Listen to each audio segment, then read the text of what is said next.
ወደፊትም የምትወልዱ ለመውለድም ያሰባችሁ ያገባችሁ ገና ወደ ትዳርም ለመግባት ያሰባችሁ ሁላችሁንም ይመለከታችኋል የጉዳይ። እስኪ አሁን መጀመሪያ እሷ የምትለውን እስኪ ሰምተናት እንመለስ። አሰላሙ አለይኩም ወራህመቱላሂ ወበረካቱ። ይሄው መታወልኝ እስካሁን ድረስ ህክምና ድረስ አደረስኩት። 2 አመት ሙሉ ህክምና ላይ አረፍኩት። አሁን የማስታመም አቅሜ ስለደከመ ብረዲ ብዬ ነው። ተባበሩኝ እንደምታወልጁት እስኪ ሁሉ ነገሩ በቃ አባትየውም ከማጣት የተነሳ ከቤት አስወጥቶናል። እርዱኝ፣ ዘመድ ይሆናችሁ። ስለ በሽታው ማየታችሁ የምታውቁት ነገር ካለ የምታከምበት ቦታ እንዲወስደው ተባበሩኝ። ከማጣት የተነሳ ከቤት አስወጥቶናል አለች።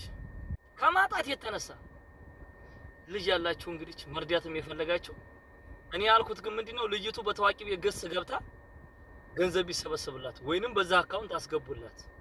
እኔ ልጅቱን ነግሬያታለሁኝ። ችግር የለውም ትምጣና በታዋቂ ሰው ትምጣና ገስ ላይ ተቀመጥ፣ ስልክ ይገዛላት። ስልክ የቅርብ ሰዎች 20 ሺህ ብር እንኳን ታጡ ግዙላትና ስልክ ስጧትና ገስ ላይ ተቀመጥልን። ከዛ በኋላ የምናዋጣው እናዋጣለን፣ መስዋዕትነት የምንከፍለውን እንከፍላለን ብያታለሁ ልጅቱ ነው። እኔ ራሱ በጣም ነው ያዘንኩት። በጣም ይሄ ህፃን ልጅ ቢኖረኝ እንደዚህ አይነት ልጅ ቢኖረኝ ብያሰብኩኝ ወላሂ። እሷስ ባሏ በማጣት ነው አለች የወጣሁት። እኔ ከቤት ባል ያስወጣን በማጣት ነው አለች። እኔ ማንም ላይ አልፈርድም፣ ግን ባሏ መጣል የለበትም ነውር ነው። እኛ ደግሞ ልናግዛት ይገባል።